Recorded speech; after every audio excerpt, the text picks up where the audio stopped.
सहितं कृष्ण चैतन्य देवं श्री राधा कृष्ण पादान् सह गणा ललिता श्री विशाखान्वितांश्च। हे कृष्णा करुणा सिंधु दीनबंधु जगत्पते गोपेश गोपिकाकांत राधाकांत नमोस्तुते। तप्त कांचन गौरांगी राधे वृंदावनेश्वरी वृषभानुसुते देवी प्रणमामि हरिप्रिये। वाञ्छाकल्पतरुभ्यश्च कृपा सिन्धुभ्यैव च पतितानां पावनेभ्यो वैष्णवेभ्यो नमो नमः। नमो विष्णुपदाय कृष्णप्रेष्ठाय भूतले श्रीमते भक्तिवेदांत स्वामी इति नामिने। नमस्ते सरस्वती देवे गौरवाणी प्रचारिणे निर्विशेष शून्यवादी समस्त देशतारिणे। जय श्री कृष्ण चैतन्य प्रभु नित्यानंद श्री अद्वैत गदाधर श्री वासदि गौर भक्तवृंद। हरे कृष्णा कृष्णा कृष्णा हरे हरे हरे राम करोति वाचालं यत्कृपातमहं वन्दे श्रीगुरुदीनतारिणं। न धनं मम जन्मनि जन्मनीश्वरे भवतात् भक्तिरहेतुकी त्वयि तृणादपि सुनीचेन तरोरपि सहिष्णुना अमानिना मानदेन कीर्तनीय सदा हरि।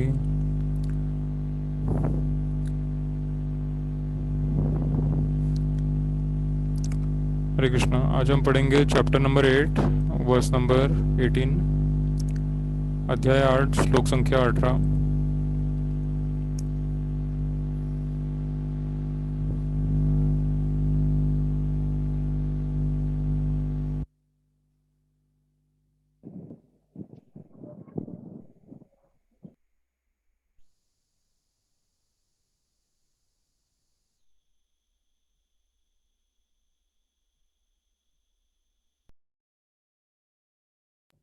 सभी श्लोक रिपीट करिए।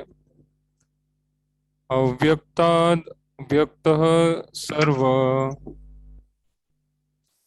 अव्यक्ता व्यक्ता सर्वा प्रभवन्ति अहरागमे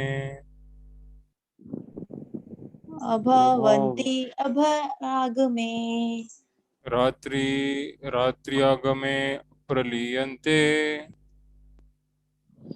रात्रि आगमे प्रलीयन्ते तत्रैवाव्यक्तसंज्ञके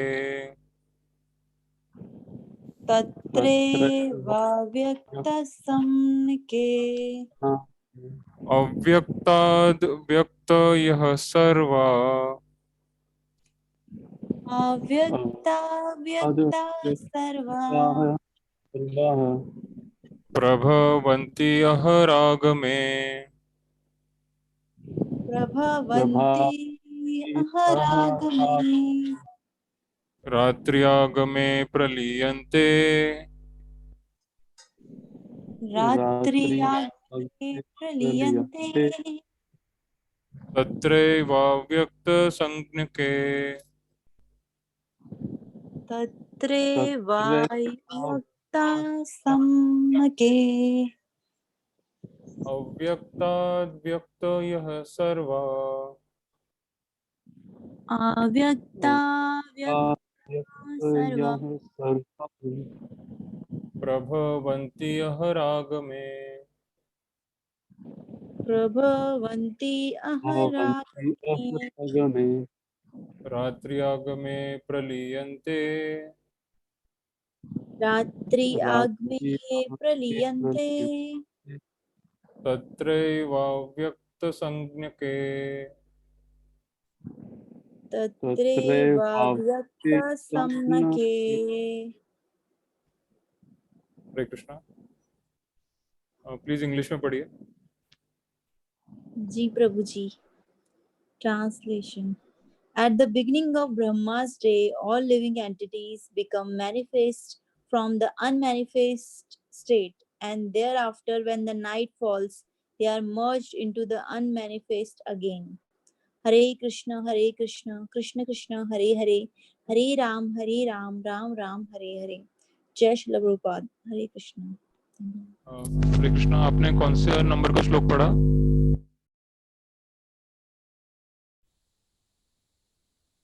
मैंने प्रभु जी 18th पढ़ा। 18th में तो हाँ, इसमें दे नहीं रखा है मेरी बुक में, जो मेरे पास गीता है इसमें ट्रांसलेशन ही दिया हुआ है, पपट नहीं दिया हुआ है। तो स्क्रीन पे देख के पढ़ सकते हैं आप प्लीज। जी मैं ट्राई, हाँ ठीक है। ट्रांसलेशन से पढ़िए। The okay. Translation: When Brahma's day is manifest, this multitude of living entities comes into being, and at the arrival of Brahma's night, they are all annihilated.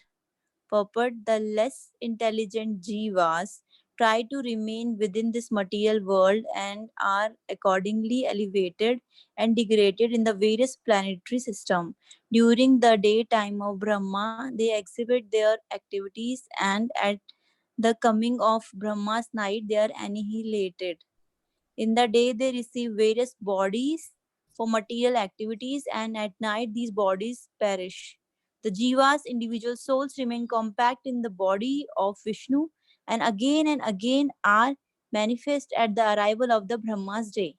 When Brahma's life is finally finished, they are all annihilated and remain unmanifest for millions and millions of years. Finally, when Brahma is born again in another millennium, they are again manifest. In this way, the jivas are captivated by the material world. However, those intelligent beings who take the Krishna consciousness and chant Hare Krishna, Hare Rama in devotional service transfer themselves, even in this life, to the spiritual planet of Krishna and become eternally blissful there, not being subject to such rebirths. Hare Krishna, Krishna Krishna, Hare Hare, Hare Ram, Ram Ram, Hare Hare. जय श्री प्रभुपाद। हरे कृष्णा गुरु जी। जय श्री प्रभुपाद। हरे Krishna. Please Hindi में पढ़िए।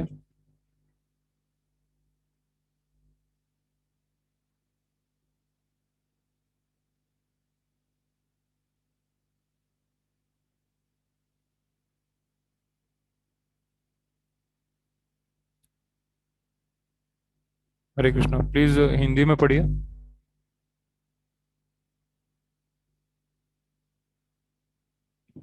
हरे कृष्णा प्रभु जी, मैं try करता हूँ।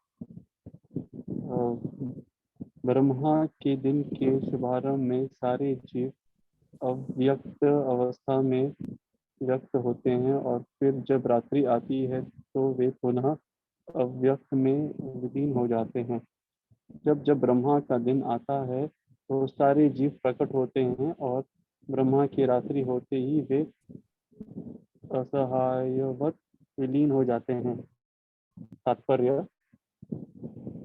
अल्प ज्ञानी पुरुष जो इस भौतिक जगत में बने रहना चाहते हैं, उच्चतर लोगों को प्राप्त कर सकते हैं, किंतु उन्हें पुनः इस लोक पर आना होता है।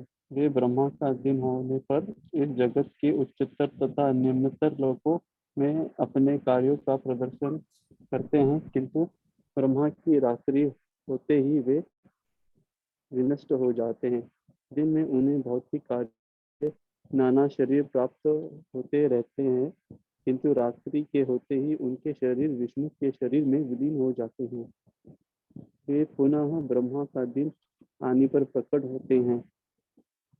भूतवा भूतवा प्रलयते: दिन के समय वे प्रकट होते हैं और रात्रि के समय पुनः विनष्ट हो जाते हैं। अंत तो गत्वा: जब ब्रह्मा का जीवन समाप्त होता है तो उन सबका संहार हो जाता है और वे करोड़ों वर्षों तक अप्रकट रहते हैं। अन्य कल्प में ब्रह्मा का पुनर्जन्म होने पर वे पुनः प्रकट होते हैं। इस प्रकार वे भौतिक जगत के जादू से मोहित होते रहते हैं, किंतु जो बुद्धिमान व्यक्ति कृष्ण भावना मृत स्वीकार करते हैं, वे इस मनुष्य जीवन का उपयोग भगवान की भक्ति करने में तथा हरे कृष्ण मंत्र का कीर्तन में बिताते हैं। इस प्रकार वे इस जीवन में कृष्ण लोक को प्राप्त होते हैं और वहां पर पुनर्जन्म के चक्र से मुक्त होकर सतत आनंद का अनुभव करते हैं।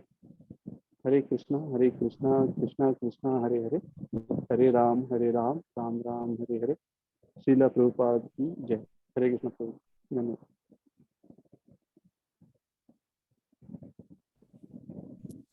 हरे कृष्णा। श्रील प्रभुपाद की जय।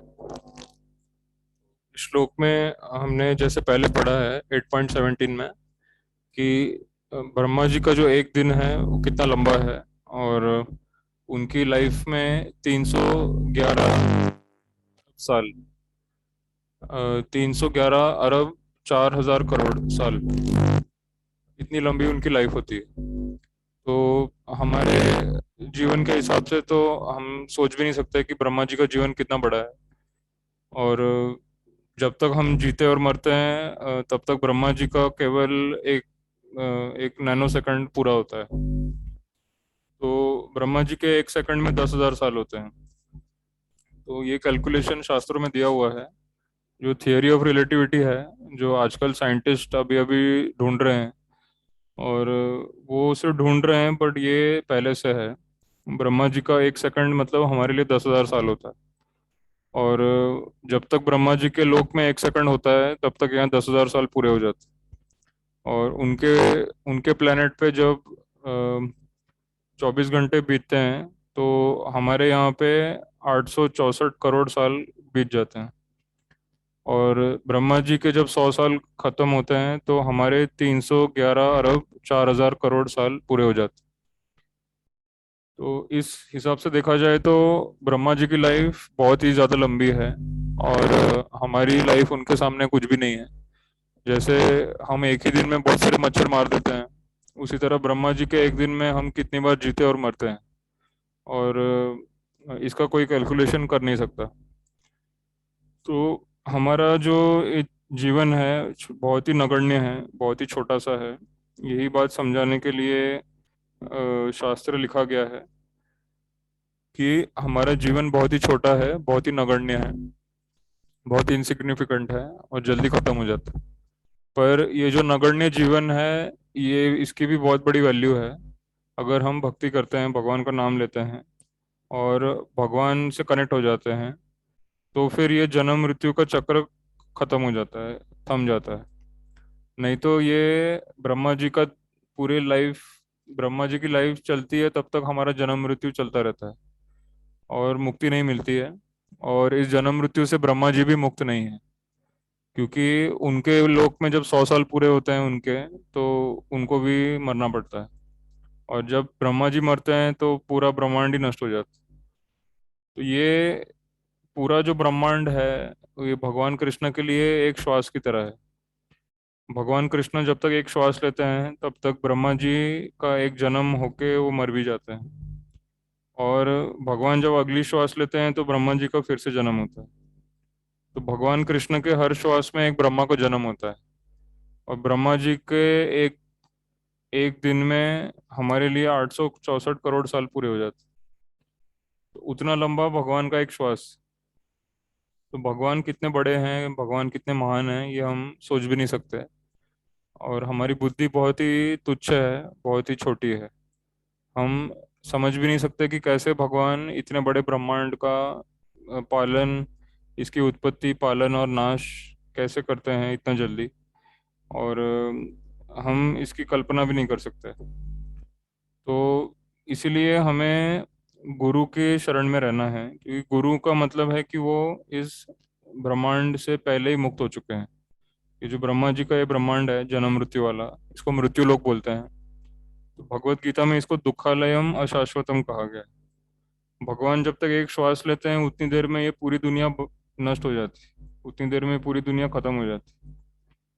तो ये सभी धार्मिक ग्रंथों में ये बात लिखी गई है कि ये जो पूरा यूनिवर्स है ये एक सेकंड के समान है। भगवान जब तक एक श्वास लेते हैं उतनी देर में ये पूरा यूनिवर्स खत्म हो जाता है।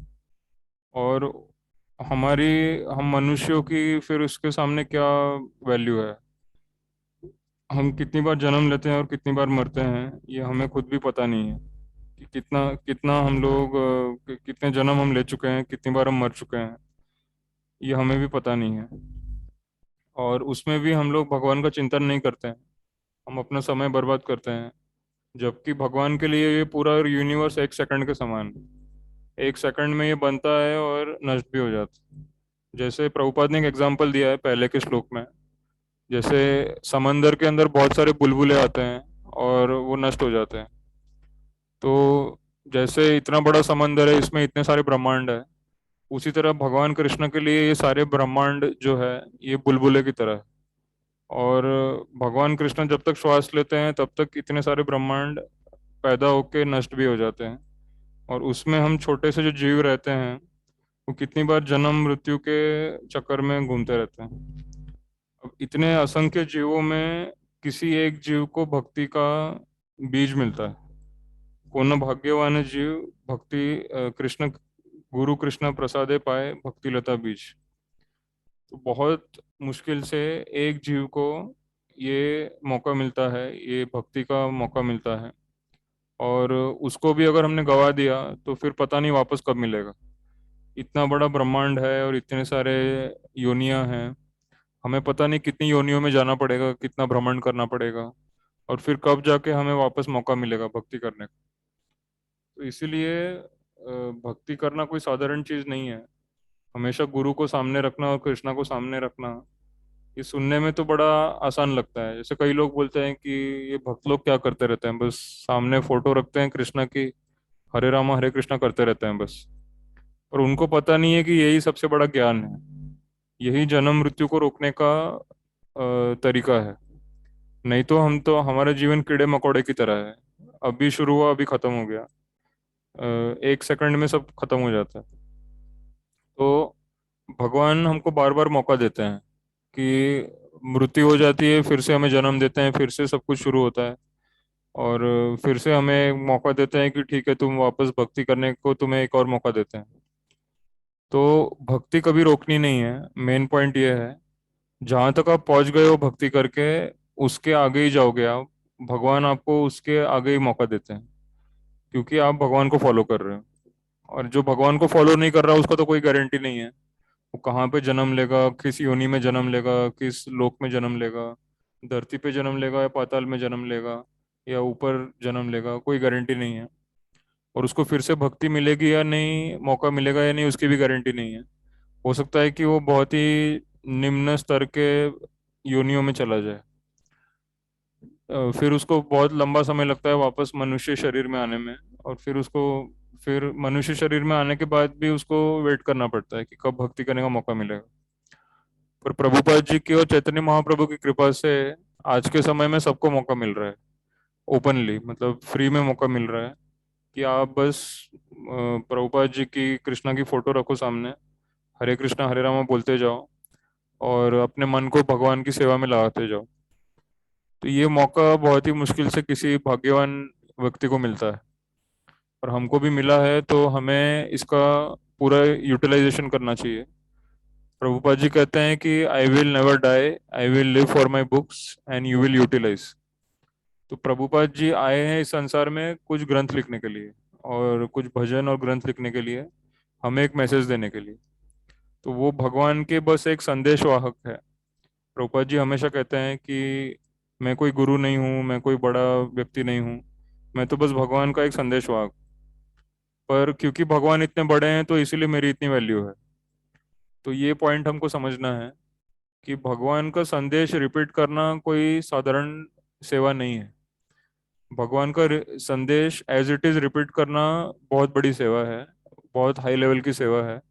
ये ब्रह्म पद पे सेवा है, क्योंकि आप ब्रह्म वाक्य को रिपीट कर रहे हो। भगवान के श्लोक और प्रभुपाद जी का तात्पर्य, ये ब्रह्म वाक्य है। और ब्रह्म वाक्य का मतलब है कि वो कभी चेंज नहीं होता। ब्रह्म वाक्य एक बार बोल दिया तो वो बोल दिया। जैसे यहाँ पे प्रभुपाद जी ने जो परपट लिख दिया है, तो ये लिख दिया है तो लिख दिया है बस, अब इसको कोई चेंज नहीं कर सकता। और ये लाखों करोड़ों साल तक ऐसे ही रहेगा। और प्रभुपाद जी ने जो लिख दिया है वो सत्य है, कृष्णा भगवान ने जो बोल दिया है गीता में वो सत्य है, और प्रभुपाद जी ने जो तात्पर्य लिख दिया है वो भी सत्य है।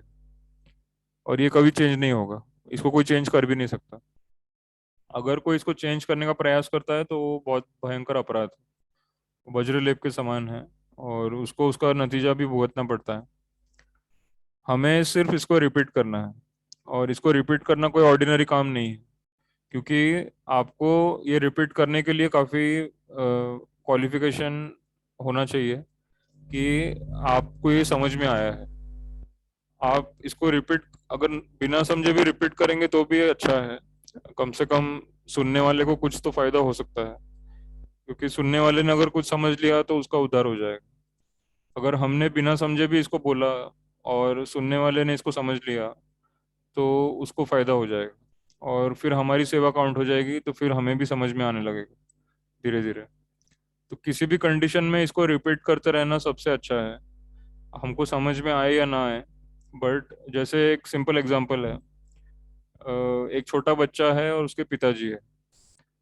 अब वो जो छोटा बच्चा है उसको ज्यादा बड़ी बड़ी बातें आती नहीं है, पर वो कभी कभी पिताजी को देख के बस कॉपी करता है, रिपीट करता है कि पिताजी कुछ महत्वपूर्ण बात बोल रहे हैं तो बच्चा भी नकल करता है। और उसमें अकल तो नहीं होती बच्चे में, बट वो नकल करता है। तो फिर भी वो जो बोल रहा है वो सही है।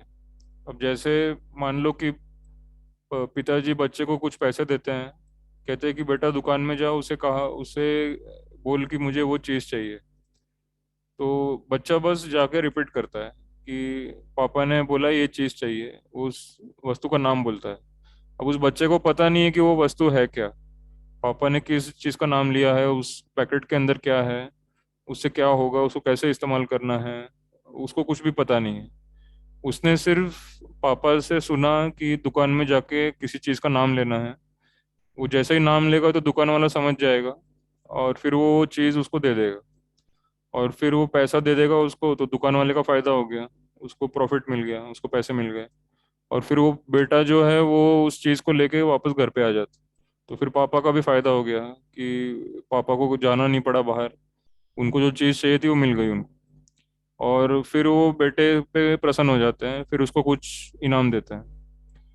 तो इस तरह से अगर बच्चे ने अगर सिर्फ पापा की बात को रिपीट भी कर दिया बिना समझे, तो सुनने वाले का भी फायदा हो जाएगा, और जो बुलवा रहे हैं, मतलब भगवान या प्रभुपाद हमसे बुलवा रहे हैं, प्रभुपाद जी का भी फायदा होगा, और जो सुन रहा है उसका भी फायदा होगा। अगर हमको नहीं समझ में आया तो भी, तो हमको चाहे प्रभुपाद की बातें समझ में आए या ना आए, हमें बस उसको रिपीट करना है एज इट इज, उसमें कोई बदलाव नहीं करना है। हमें सिर्फ श्रद्धा होनी चाहिए कि प्रभुपाद ने लिखा है तो सही लिखा है, हमें बस उसको रिपीट करना है। और जैसे जैसे हम रिपीट करते जाएंगे और सेवा करते जाएंगे, और ये जो भगवत गीता का ज्ञान है ये समाज में स्प्रेड होता जाएगा, तो फिर हमको भी धीरे धीरे वो ज्ञान समझ में आने लगेगा। भगवान हमारे भगवान हमारे अंदर ही रहते हैं परमात्मा रूप में, तो वो हमें अंदर से समझाने की ट्राई करते हैं, और फिर हमें समझ में भी आने लगता है कि इन स्टेटमेंट्स का मतलब क्या है। और भगवान ऐसा इसलिए करते हैं क्योंकि हम लोग सेवा करने का ट्राई कर रहे हैं। तो प्रभुपाद जी कहते हैं कि जो भी इन बुक्स का प्रीचिंग करता है वो प्रभुपाद जी को बहुत प्रिय है। और अगर उसको समझ में नहीं भी आ रहा है कि इसमें क्या लिखा है, वो केवल रिपीट करता है, तो भी सुनने वाले को फायदा होता है, बोलने वाले को फायदा होता है, और बुलवाने वाले को भी फायदा होता है। तो प्रभुपाद जी चाहते हैं कि ये मैसेज हर हर व्यक्ति तक पहुंच जाए। तो हमें बस उनको मदद करनी है, हमें इस मैसेज को रिपीट करना है सबके सामने बिना कोई चेंज किए। तो फिर इससे हमारा फायदा होगा, हमारी सेवा काउंट होगी, इससे प्रभुपाद जी का फायदा होगा, और फिर वो हमें आशीर्वाद देंगे, और फिर हमको ये चीजें समझ में भी आने लगेगी। अब ये सारी चीजें समझना इतना इजी नहीं है। जैसे ये ब्रह्मांड है, ब्रह्मा जी की इतनी बड़ी लाइफ है, और हमारा पुनर्जन्म होता है, बार बार शरीर छोड़ते हैं हम, बार बार नया शरीर लेते हैं। तो ये सारी बातें समझना इतना आसान नहीं है। हम कैसे बॉडी को छोड़ देते हैं एक कपड़े की तरह, और कैसे नई बॉडी में जाते हैं, इसको याद करना भी मुश्किल है कि पिछली बार मैं कौन सी बॉडी में था या कौन सी बॉडी में थी, और अब इस बॉडी में कैसे आया, और आगे मैं कैसे नई बॉडी में जाऊंगा। तो ये सारी बातें समझना इतना इजी नहीं है, बिल्कुल भी इजी नहीं। और इतनी सूक्ष्म बातें हैं ये कि इसका कोई प्रूफ भी नहीं है। आत्मा इतनी छोटी होती है, एकदम कण के साइज की, एटम के साइज की होती है आत्मा। और इतनी छोटी सी आत्मा बॉडी को कैसे छोड़ती है, और कैसे बाहर निकलती है, और कैसे नए बॉडी में जाती है, ये जो पूरा प्रोसेस है ये इतना सूक्ष्म है, इतना सटल है कि इसको समझना इतना इजी नहीं है, और हमें अनुभव से भी हम समझ नहीं पाते हैं। हमने कई बॉडीज छोड़ दी है, और कई बॉडीज छोड़ के हम इस बॉडी में आए, इस शरीर में आए। और अब ये शरीर छोड़ के हम अगली शरीर में जाएंगे। अगर भक्ति नहीं की हमने, इस बॉडी को शुद्ध नहीं किया भक्ति करके, तो हमें फिर वापस से ये बॉडी चेंज करनी पड़ेगी। जैसे कपड़े होते हैं, अगर कपड़े बहुत गंदे हैं और आप उसको धोते नहीं हो, तो एक दिन वो इतने गंदे हो जाएंगे कि आपको निकाल के फेंकना पड़ेगा। उस आप उसको पहन ही नहीं सकते, इतनी बदबू आती है उसमें से, इतना उसमें पसीना लग गया होता है, इतनी बदबू आती है। और अगर आपने धोया नहीं उसको, तो फिर उसको फेंकना पड़ता है, फिर नया कपड़ा पहनना पड़ता है।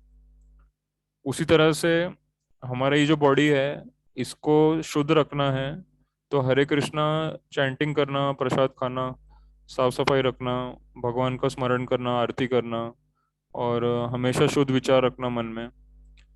तो ये सारी चीज़ें बहुत ज़रूरी है, तभी ये बॉडी पवित्र रहती है, और फिर ये बॉडी चेंज नहीं होती। और अगर हम ऐसा करते जाते हैं, तो एक दिन ये बॉडी पूरी आध्यात्मिक बन जाती, और फिर हम इसी बॉडी के साथ भी भगवान के पास जा सकते हैं, जब हम पूरी तरह शुद्ध हो जाएंगे। जैसे एक एग्जाम्पल आता है तुकाराम महाराज का, महाराष्ट्र में। वो इतने पवित्र थे कि वो अपने बॉडी के साथ ही चले गए भगवान के पास। मतलब उनकी बॉडी मिली नहीं, डेड बॉडी नहीं मिली उनकी। वो अंतर्धान हो गए, वो पूरी बॉडी उनकी गायब हो गई, क्योंकि उनके बॉडी का एक एक आइटम, एक एक कण जो है वो आध्यात्मिक बन गया था भजन करके। उनका भजन इतना पावरफुल था कि उनकी पूरी बॉडी आध्यात्मिक बन गई थी, और वो अपनी बॉडी के साथ ही भगवान के पास चले गए, और किसी को दिखा भी नहीं कि कहाँ चले गए। तो ऐसा भी पॉसिबल है, अगर हम पूरी तरह भजन करके पूरी तरह शुद्ध बन जाते हैं 100%, तो फिर हमारी पूरी शरीर ही आध्यात्मिक बन जाता है, और फिर हमारी बॉडी का एक भी पार्ट नहीं मिलेगा किसी को, क्योंकि हमारी पूरी बॉडी ही स्पिरिचुअल बन जाएगी। फिर हम इस बॉडी के साथ ही भगवान के पास चले जाएंगे। तो ऐसा भी पॉसिबल है, अगर हम अ, अपना पूरा समय भगवान की भजन में, भगवान के स्मरण में लगा देते हैं 24 घंटे। तो जैसे पहले भी हमने डिस्कस किया है, ब्रह्मा जी के एक दिन में 86,864 साल होते हैं, हमारे हमारे टाइम के हिसाब से। तो ब्रह्मा जी के टाइम के हिसाब से 24 घंटे, मतलब हमारे लिए 864 करोड़ साल। और उसी तरह से हमारा जो एक एक दिन होता है 24 घंटे, उसमें 86,400 सेकंड होते हैं। तो उस 86,400 सेकंड में हर सेकंड में कृष्णा को याद करेंगे, तो फिर धीरे धीरे हम माया से मुक्त हो सकते हैं। क्योंकि एक्चुअली ब्रह्मा जी भी वही काम करते हैं, वो 100 साल जीते हैं उनके प्लेनेट पे। वहां पे वो अपना ध्यान कृष्णा में लगाने का ट्राई करते हैं 100%। और हमको भी यहाँ पे रह के वही करना है। तो हमारी भी लाइफ करीब 100 साल होती है। तो एक तरह से देखा जाए तो सबकी सभी प्लैनेट्स पे लाइफ उतनी होती है, 100 साल की होती है। बट अलग अलग प्लैनेट पे अलग अलग एक्सपीरियंस होता है। यहाँ पे जब हम नीचे के लेवल पे रहते हैं तो टाइम जल्दी जाता है, ऊपर के लेवल पे टाइम थोड़ा धीरे चलता है। इसको कहते हैं थियोरी ऑफ रिलेटिविटी। ये कुछ टाइम पहले एल्बर्ट आइंस्टाइन ने इसको खोज की थी, बट ये हमारे वेदों में, गीता में पहले से है कि अलग अलग लेवल पे टाइम अलग अलग स्पीड से चलता है। हमारे लेवल पे बहुत तेजी से चलता है, और ऊपर के लेवल पे थोड़ा धीरे चलता है। तो ऊपर 1 सेकंड होता है, तब तक यहाँ 10,000 साल पूरे हो जाते हैं। तो यहाँ पे टाइम इतना फास्ट चलता है कि एक ऊपर ब्रह्मा जी का 1 सेकंड होता है, उतनी देर में यहाँ 10,000 साल बीत जाते हैं। और 10,000 साल में हम कितनी बार जन्म लेके मरेंगे, वो भी हम, जैसे अगर मान लो आप 100 साल जीते हो, तो 10,000 साल में आप 100 बार जी के मर जाओगे। और तब तक ब्रह्मा जी का सिर्फ 1 सेकंड पूरा होगा। तो उनके 1 सेकंड में हम लोग 100 बार जी के मर भी जाएंगे। तो ये समझना इतना इजी नहीं है। अब हम सिर्फ आपको थोड़ी सी आइडिया दे सकते हैं। बट जैसे आप सोचो कि आपने एक सांस ली, और एक सांस में, आपकी एक सांस में छोटे छोटे जो माइक्रो ऑर्गेनिज्म होते हैं, छोटे छोटे कीड़े होते हैं, वो, आप ऐसा सोचो कि आपने एक सांस ली, उसमें 100 बार वो जो छोटे छोटे ऑर्गेनिज्म है वो पैदा होके मर भी गए। तो हमारा जो लाइफ है वो इतना छोटा है, तो ब्रह्मा जी के लिए, कि उनका 1 सेकंड पूरा होता है तब तक हम 100 बार जी के मर जाते हैं। और भगवान कृष्ण का 1 सेकंड होता है तो उतने में ब्रह्मा जी 100 बार जी के मर जाते। तो मतलब ये थियरी ऑफ रिलेटिविटी है कि भगवान कृष्ण इतने सूक्ष्म है और इतने पावरफुल है कि उन भगवान कृष्ण का 1 सेकंड में ब्रह्मा जी इतनी बार जी के मर जाते हैं, और ब्रह्मा जी के 1 सेकंड में हम इतनी बार जी के मर जाते हैं। तो हम एक्चुअली बहुत ही माया के बहुत अंदर चले गए हैं। तो माया के हम जितना अंदर जाते हैं उतना हम ज्यादा फंस जाते हैं जन्म मृत्यु में, उतनी ज्यादा बार जन्म मृत्यु होती है हमारी। और जितना हम माया में फंसे रहते हैं उतना हम इस जन्म मृत्यु में बार बार ये रिपीट होता रहता है। तो इसीलिए बेस्ट जो सोल्यूशन है वो यही है कि हर सेकंड में कृष्णा को याद करना। हमारा एक भी सेकंड बिना कृष्णा के नाम के नहीं जाना चाहिए। तो फिर हम इस प्रोसेस को रोक सकते हैं, ये जो बार बार जन्म मृत्यु हो रहा है इस जिस पे हमारा कोई कंट्रोल नहीं है। पर अगर हम कृष्णा भगवान का नाम लेते हैं और हम कभी उनको भूलते नहीं है, 1 सेकंड के लिए भी अगर हम नहीं भूलते भगवान को, और कंटिन्यूअसली हर सांस में हमारा नाम चलता रहता है, हरे कृष्णा कृष्णा कृष्णा हरे हरे, हरे राम राम राम हरे हरे। तो ये नाम जपना और जपते रहना कोई छोटी बात नहीं है।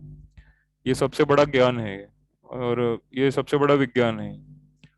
हर सेकंड में कृष्णा का नाम जपते रहना, इससे हमारा जन्म मृत्यु रुक जाता है और वापस हमको शरीर बदलना नहीं पड़ता है, और हमारी पूरी बॉडी स्पिरिचुअल बन जाती है, आध्यात्मिक बन जाती है।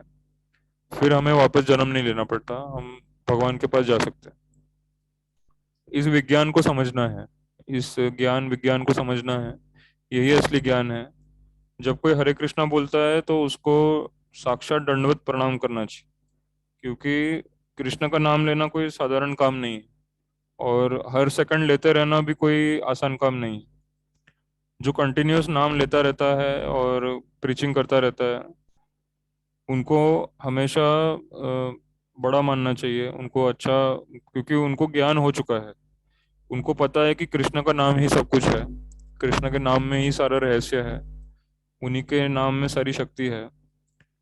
और उनको हरि नाम की महिमा पता होती है, उनको गुरु की महिमा पता होती है कि प्रभुपाद जी कौन है, कृष्णा कौन है, और हरे कृष्णा मंत्र का क्या महत्व है। ये संपूर्ण ज्ञान उसको होता है, तभी वो 24 घंटे उसको जप सकता है बिना रुके। और ऐसे व्यक्ति की संगति में आके फिर हमको भी समझ में आता है कि ये जो भगवान का नाम है ये कोई साधारण वस्तु नहीं है, ये अलौकिक है। ये हमें जन्म मृत्यु से पार ले जाता है, और फिर हम पे समय का असर नहीं होता है। तो अगर आप इस महामंत्र को जपने में सिद्ध हो गए, परफेक्ट हो गए, तो फिर समय का आप पे असर नहीं होगा, आपको बुढ़ापा नहीं आएगा, मृत्यु नहीं आएगी, आप पूरी तरह स्पिरिचुअल बन जाओगे। तो ये पॉसिबल है। मतलब आजकल के वैज्ञानिकों को ये पता नहीं है, क्योंकि उनकी उनके पास ज्ञान नहीं है इस बात का। पर हमें प्रभुपाद जी की कृपा से ज्ञान मिल रहा है कि ऐसा भी हो सकता है कि हमको बुढ़ापा ना आए, समय का असर ना हो हमारे ऊपर, और हम हमेशा के लिए अमर हो जाएं। ये भी पॉसिबल है। ये हरि नाम से पॉसिबल है, हरे कृष्णा का चैंटिंग से पॉसिबल। ये हरे कृष्णा का चैंटिंग सबसे बड़ा विज्ञान है, सबसे बड़ा साइंस है। और जो हरे कृष्णा 24 घंटे जपता रहता है और प्रचार करता रहता है वो सबसे बड़ा साइंटिस्ट। उससे बड़ा कोई ज्ञानी, कोई साइंटिस्ट नहीं है। उसके कोई इक्वल भी नहीं हो सकता। तो इसीलिए प्रभुपाद जी को हम गुरु एक्सेप्ट करते हैं, क्योंकि वो इतने परफेक्ट हैं कि हर सेकंड में वो कृष्णा कॉन्शियस, और 1 सेकंड के लिए भी कृष्णा को भूलते नहीं हैं, और वो कृष्णा को साक्षात देख सकते हैं। और उन्होंने देख के सारा डिस्क्रिप्शन बताया कृष्ण भगवान का, और उनके डिस्क्रिप्शन के अनुसार इतने सारे बुक्स लिखे गए हैं, इतने सारे बुक्स प्रिंट हो रहे हैं, इतनी सारी फोटोज बन रही है भगवान की, कि प्रभुपाद जी उनको साक्षात देख सकते थे, भगवान को, राधा रानी को, सारी वृंदावन का जो सीन है पूरा स्पिरिचुअल वर्ल्ड का, वो प्रभुपाद जी अपनी आंखों से देख सकते हैं, और हमें दिखा भी सकते हैं। इसलिए प्रभुपाद जी इतना इतना डिटेल में उन्होंने वर्णन किया हर वस्तु का। और आप ये जो प्रभुपाद जी की जो बुक्स है उसमें पेंटिंग्स देखिए सारी, उस पेंटिंग्स में एक एक डिटेल बताई है प्रभुपाद ने, कि कृष्णा का आंखों का रंग क्या है, कृष्णा का चेहरे का रंग क्या है, उनका चेहरा कैसा है, उनके कान कैसे हैं, उनके कान में कैसे कुंडल पहने हैं, उनके छाती पे क्या है, कृष्ण कैसे खड़े रहते हैं, उनके वस्त्र का कलर क्या है, और कृष्ण की स्माइल कैसी है, और कृष्ण कैसे दिखते हैं, कैसे खड़े रहते हैं, कैसे बांसुरी पकड़ते हैं। एक एक चीज, मतलब छोटे से छोटा डिटेल भी जो है प्रभुपाद जी ने एग्जैक्ट बताया है, एग्जैक्ट। क्योंकि जब भी कोई उनसे क्वेश्चन पूछता था प्रभुपाद जी से कि प्रभुपाद कृष्णा कैसे दिखते हैं, कैसे खड़े रहते हैं, कैसे उनकी आंखें हैं, कि उनके बाल कैसे हैं, उनके वस्त्र कैसे हैं, तो प्रभुपाद जी आंखें बंद करते थे थोड़ी देर के लिए, ध्यान करते थे, फिर ध्यान से बाहर निकल के वो बताते थे कि देखो ऐसी उनकी आंखें हैं, ऐसे उनके कान हैं, ऐसे उनके कुंडल है, उनके हाथ में ऐसी बांसुरी है, उनके कलर ऐसा है। तो एक एक चीज जो है डिटेल में प्रभुपाद जी डिस्क्राइब करते थे, और फिर उनके जो शिष्य है वो पेंटिंग बनाते थे। तो इसीलिए प्रभुपाद जी के गाइडेंस में जो पेंटिंग्स बनाई गई है राधा कृष्णा की और स्पिरिचुअल वर्ल्ड की, वो इतनी इतनी सुंदर है, इतनी परफेक्ट है।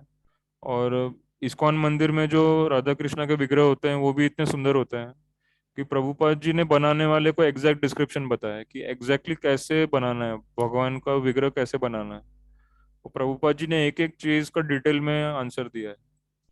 तो इसीलिए आप उनकी पेंटिंग्स देखो या इस्कॉन मंदिर में जाके राधा कृष्ण का विग्रह देखो, उनके उनका ड्रेसिंग देखो, उनका डेकोरेशन देखो, और इतना इतना बढ़िया, इतना सुंदर लगता है, ऐसा लगता है कि वो जो आध्यात्मिक जगत है वो यहीं पे आ गया है इसी दुनिया में। तो क्योंकि वहां से एक जो भगवान के जो दूत है, भगवान के जो प्रतिनिधि है, वो वहां से यहाँ पे आए थे हमें ये सब दिखाने के लिए, बताने के लिए, सिखाने के लिए। तो प्रभुपाद जी अभी भी सूक्ष्म रूप में रहते हैं यही इसी दुनिया में और गाइडेंस देते रहते हैं। तो हमें बस उसको एक्सपीरियंस करना है, उसको हमें अच्छी तरह एक्सपीरियंस करना है, और फिर हमें भी दिखने लगेंगे भगवान हर जगह पे, और हमें भी अनुभव होने लगेगा। तो यहाँ पे किसी को कोई क्वेश्चन या डाउट है तो पूछ सकते हैं।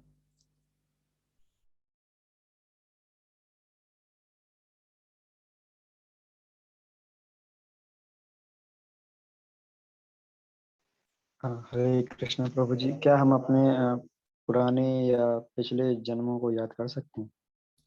हाँ, ये पॉसिबल है, बट उसकी जरूरत नहीं है कि अभी आपको सिर्फ कृष्णा को याद करना है।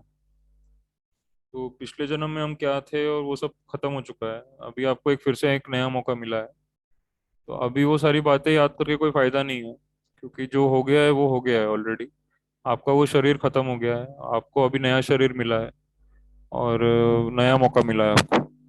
अभी आपको ये मौका इस्तेमाल करना है कृष्णा की सेवा और भक्ति करने के लिए।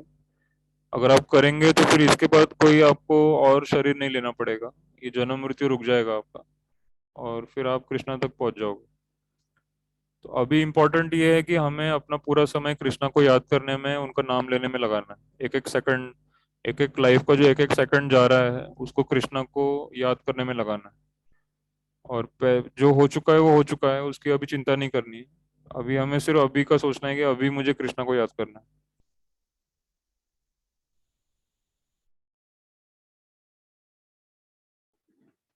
हरे कृष्ण प्रभु जी। प्रभु जी, सोते समय कैसा याद करें प्रभु जी, सोते समय? अ, सोते समय आप प्रभुपाद जी का मंत्र लगा सकते हैं। वैसे अभी टाइम पूरा हो चुका है। आपको कोई प्रश्न है तो आप मुझे व्हाट्सएप कर दीजिए, मैं आपको व्हाट्सएप पे आंसर कर दूंगा। हरे कृष्ण।